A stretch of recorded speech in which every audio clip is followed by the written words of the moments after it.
ಬಡದರ ಕೇಳ ನಾವು ಡೊಳ್ಳ ಸುತ್ತಿನ ಜನ ಕಬೇಕ ಸೀಳ ಜೋಡಿಲೆ ಅದಾವ ಹುಲಿಗೋಳ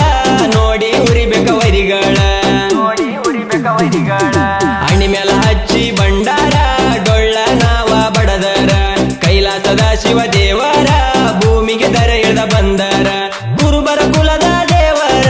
ಮಾಳಿಂಗರಾಯ ಅಜ್ಜರ ಕುರುಬರ ಕುಲದ ದೇವರ ಮಾಳಿಂಗರಾಯ ಅಜ್ಜರ ಪಾದಯಾತ್ರೆ ಮಾಡಿಕೊಂಡು ಹೋಗುತ್ತಾರ ಬಂದ ಭಕ್ತರ ವರ್ಷಕ್ಕೊಮ್ಮೆ